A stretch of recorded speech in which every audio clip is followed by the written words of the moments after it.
We've got a lot of news to get to this morning. We're going to start with this, the big story. Dozens of Boeing's newest model 737 jets will carry passengers around the United States today, despite growing pressure from lawmakers to stop flying them. But airlines in at least 15 other countries and territories have grounded those MAX series planes after Sunday's deadly crash in Ethiopia. It was the second accident involving a MAX 8. Southwest, American, and United are the only U.S. airlines that operate the 737 MAX. They say they are sticking with the aircraft. The Ethiopian Airlines MAX 8 that crashed, killing 157 people, is the same model as the jet that went down in Indonesia last fall. Kris Van Cleave is at Washington's Reagan National Airport with the increasing concern over that plane. Kris, good morning to you. Good morning. Pressure is really mounting on the FAA this morning. Two Democratic senators, Dianne Feinstein and Richard Blumenthal, are now calling for the agency to ground all of the MAXs in the U.S. during this investigation. Still, tens of thousands of people a day fly on the 72 MAX jets that are being operated here in the United States. The airlines say they're safe. Customers are starting to worry. As investigators scramble to find out what happened on board Ethiopian Airlines Flight 302, the second Boeing 737 MAX 8 to crash in less than 5 months, many airlines are grounding their MAX fleets. Aeromexico and Aerolíneas Argentinas are among the latest of more than 24 carriers to temporarily stop flying the MAX.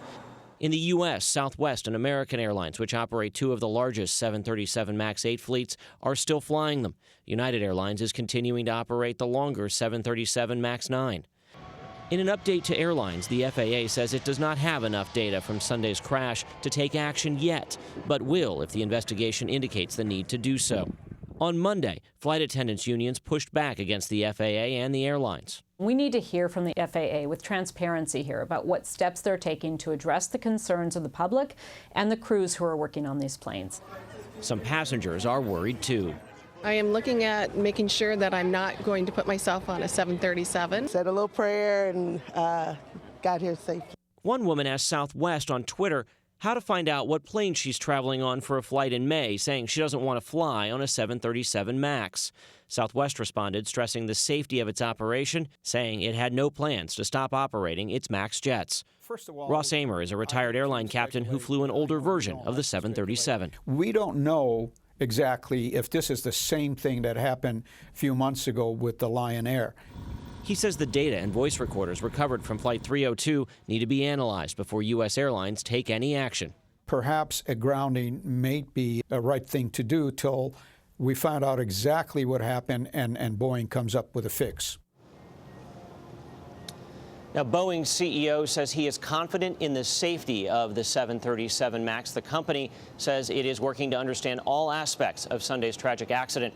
The FAA tells CBS News it is anticipating new regulations to require some design changes to the 737 MAX. That includes a software update, but that stems from the previous deadly accident with the MAX, not the Ethiopia crash. Gayle? Kris, I tell you, it's all very disconcerting. I'm flying this weekend. First thing I asked the travel agent is it a MAX 8 plane? Is that a question, A, we should be asking? And number two, what about people who want to change their tickets if they've already been booked on one of those MAX 8 planes?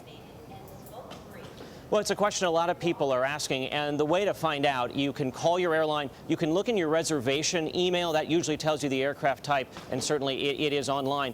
None of the U.S. airlines are waiving change fees, though, so if you want to make a change to get off of a MAX plane, it may cost you some money. I'll tell you, Gayle, I flew on one on Friday. The U.S. airlines insist they are safe. All right, Kris, thank you very much.